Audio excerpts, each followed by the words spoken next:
on your legs to power you. Now, there's so many different routes out there and roads, but whatever you may be interested in, be it mountain passes, quiet bike paths, or maybe some small little lanes in the countryside, there's something out there for you, so don't worry. And if you are looking for inspiration, look no further. We at GCN have come up with our most beautiful roads around the world, so you can plan your next bike trip. Yeehaw, here we go.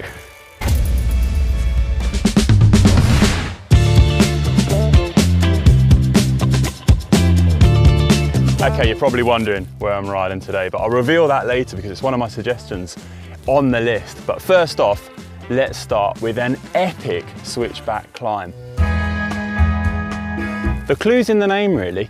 Lacet translates to shoelace in French, but it's also a slang term for switchback or hairpin. And well, this climb has 17 of the beauties. So it makes sense really that it would be called Les Lacets de Montvernier. Despite being right in the heart of the Alps, close to some famous climbs such as the Col de la Madeleine, this climb only featured in the Tour de France for the first time in 2015 on stage 18. And it caused quite a stir when it did feature. Les Lacets de Montvernier. Looking forward to trying that one, I tell you. The name is Scottish Gaelic for Pass of the Cattle, as it was historically used as a drover's road. Bialuk na Bar, pronounced Bialuk na Bar. I hope I've got that right. Sorry if I haven't, but I hope I've got that one.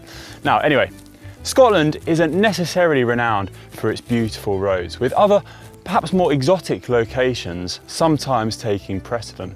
I mean, maybe it's to do with the weather. You don't get as sunny weather in Scotland as you do in Ireland, do you? Just messing.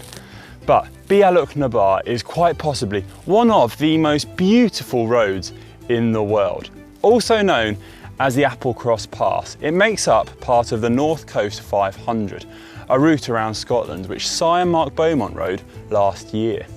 Climbing 600 metres in 9 kilometres, this is quite a long climb in the UK. But the views are worth it for that pain in the legs because you are rewarded with amazing views across to the Isle of Skye. Absolutely stunning. You can't help but stand and stare in awe. Here at GCN we love riding on the island of Majorca, and it has to be said there are a number of different places you can ride on the island that are stunningly beautiful. But one particular location has piqued our interest, the Port de Valdemossa. Now, I think a bit of a theme is building here, of stunning switchback climbs with a beautiful sea as the backdrop. But it's a theme, well, I'm not going to really complain about, to be honest, because it makes it a beautiful climb. Cut right into the cliffs. If you're afraid of heights, this might not be the climb for you. The Port de Valdemossa is home to a few houses and one restaurant, but don't eat too much because this road is the only way into the port. So once you've had time to take in the sights and enjoy the sea, you're heading straight back up and you'll be climbing 380 metres in 5 kilometres. So it's not a small climb by any means. Moving stateside now to one of the best climbs in LA, if not the whole of the US. Mulholland Drive rises out of LA towards the West Ridge Canyonback Wilderness Park. And it is an epic road offering amazing views of the city of LA. Now, it's a bit different to other climbs on this list, being that its scenery is shaped by man rather than by nature, but it makes it no less spectacular.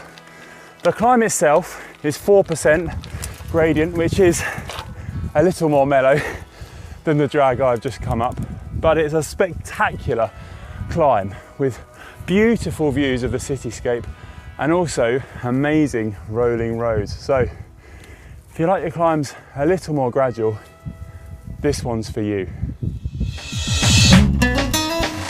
Girona has become somewhat of a hive of professional cyclists in recent years, with many moving to the town for the European race season to live and train. And it's easy to see why, with plenty of beautiful long flat roads, but also lots of mountainous terrain too. And also the climate is pretty good too. One of the most beautiful roads near Girona is the Coast Road, which runs fairly uninterrupted along the whole east coast of Spain. However, This section in particular is around 20 kilometres long, close to Tossa del Mar, and the road twists and turns, rises and falls next to the Mediterranean Sea, and it really is a stunner. There's plenty of places to stop for a coffee, or maybe even a bite to eat. And I think this road has got to be up there with one of the most beautiful roads in the world. Norway is an absolutely stunning country and home to a rather large amount of pretty brilliant cyclists. Now, one road that is particularly beautiful in the country is the climb of Trollstegen, or the Troll Wall, which is found on the east coast of Norway. Norway is a particularly unique country in that most of the climbs start at sea level before rising up to high altitude, creating the striking fjords and valleys which are instantly recognisable. Trollstegen is a great example of this. Starting at 30 metres altitude, it climbs 700 metres in just 9 kilometres, and at the top you're rewarded with some beautiful glacial views and also views of some extraordinary lakes. Now, if you are brave enough, there is the Trollvegen Triathlon, which uses the climb of the Troll Wall and then an off-road run to the top of the mountain. Oh, sounds like one for our friends at GTN, doesn't it? Well, to be honest, I'd like to give that a go. Sounds awesome. The Eland Valley is so close to GCN HQ, yet it feels like you're a million miles from anywhere when you're riding there. Home to some amazing gravel routes, the Eland Valley is not lacking in beautiful paved roads either. Sounds like a great place for my canyon grail, doesn't it? For example, National Cycle Route 81 from Eland Village to Aberystwyth on the coast, following some beautiful open rolling country roads in mid-Wales with some gorgeous views of scenic reservoirs. And you also could hop off-road for some added excitement, throw in a couple of gravel sectors maybe. This is a quintessentially British route, comprising of lots of narrow country lanes and plenty of steep climbs to liven things up too. It's on plenty of British riders' bucket lists, and well, we can't wait to get out and ride it soon. Okay, this is my addition to the list. South East Ireland at its finest. Now this route is the Copper Coast Road, a scenic route running from Rosslare in Wexford to Dungarvan in Waterford, 166 kilometres in total, so it's quite a long one, but this is Ireland at its most epic, in my opinion. On a summer's day, it's beautiful like this, but also on a winter's day, it's equally beautiful. Sometimes you'll have the waves crashing over this road, creating quite a scene, and I've done some training rides in the winter where that's been happening, I tell you, it's an experience. Now, there's plenty of little towns and villages you can turn off, get a bite to eat. You also have the Waterford Greenway, which you saw in the introduction of this video, which is a beautiful 40-kilometre segregated bike path. Now, on this route, I think this spot is my favourite for sure.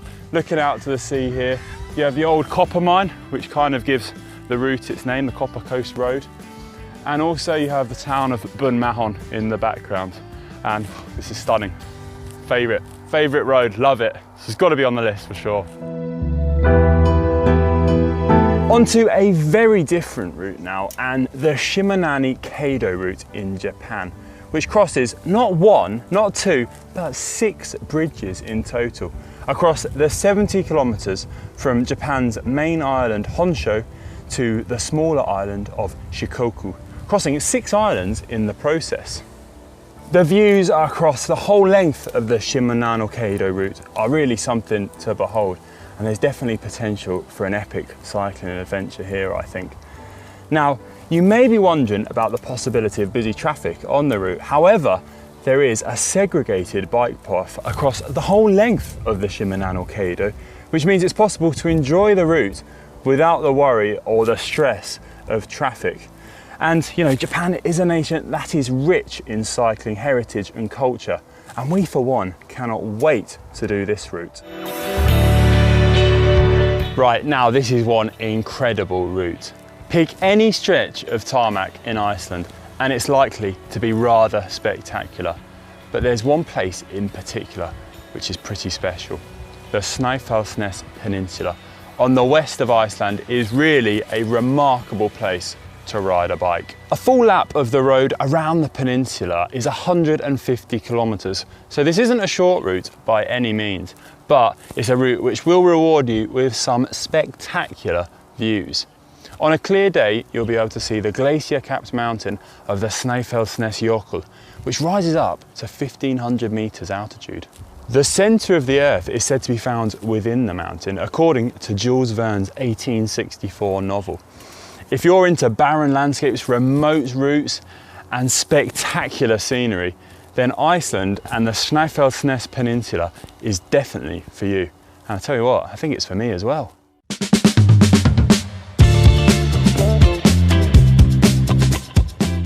So there you go, some of the most beautiful roads in the world. But what have we missed? What would you have liked to have included on the list which we didn't fit in there? Please let us know in the comments section below. And I hope you've enjoyed my little ride along the Copper Coast Road here in South East Ireland. And seeing as the weather's so good and I'm here with the Grail, I guess I better head off into the mountains, see if I can find some new routes or roads. Right. Thanks for watching everyone. See you soon. Good luck.